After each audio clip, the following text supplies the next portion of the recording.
안녕하세요, welcome to the end of Korean cinema. Real quick before today's review. I'm going through a pretty rough time right now, so much so that I don't know how long I'll be able to keep making reviews. So if you enjoy my content and if you feel like helping me out with $1 or $2, you can find my PayPal information in the description. Your help is much appreciated. Let's talk about today's movie, The Girl on a Bulldozer, or 불도저에 탄 소녀.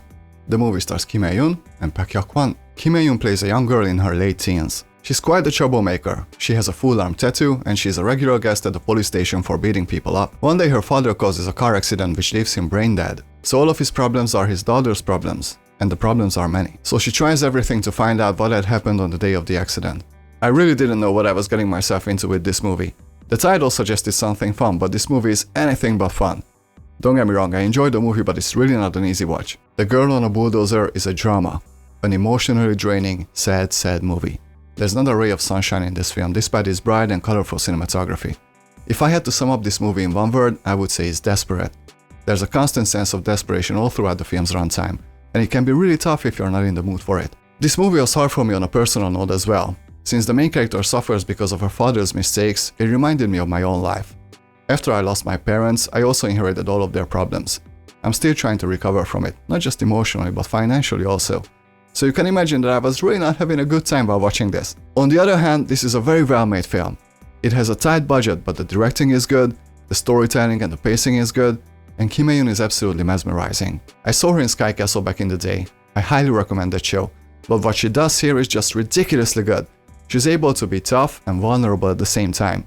She's able to bring her character to life, so much so that every other character in this movie feels insignificant. She reminded me a little bit of Kim Tae-ri in Mr. Sunshine, although her character is vastly different. But she's balancing her tough and feminine side just as well. This movie is worth watching solely for her performance alone. It's also a very grounded movie, it doesn't try to do anything else than reflect reality. If that's not your thing, don't even try with this one. Especially because the reality it reflects is very dark. The overall message of this movie is basically this: if you don't have money, people will trample you. Like I said, this movie is no fun, but it does exactly what it set out to do, and I really appreciate that. I really enjoyed the cinematography too, despite all the countless handheld shots. Actually, they were very fitting, they reflected the main character's inner state, which is very much unstable, just like the camera a lot of times. It's a perfect synergy. What I was missing was some of her backstory. When the movie starts, she's already in a pretty bad situation, and it only gets worse from there. And sure, you can pretty much make up your own backstory because of her circumstances. But I feel like there's a whole other movie in here, which is about her backstory before this movie starts. I would watch it. And like I said, the other characters are just there to support the main character. She has a younger brother who has a pretty significant role. There's also a politician who seems to be an important part of the story. But at the end of the day, they're not that important. I would have loved to see some other, stronger characters besides her. It would have done good for the movie because even though the story gets more and more interesting in the second act, the movie itself kind of slows down.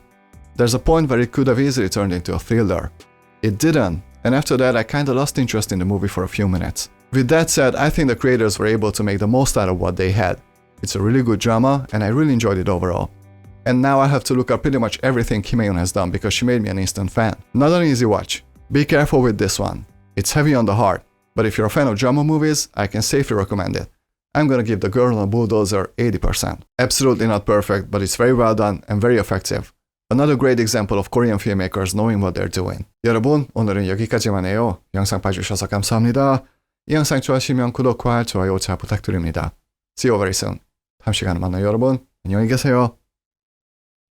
Bye.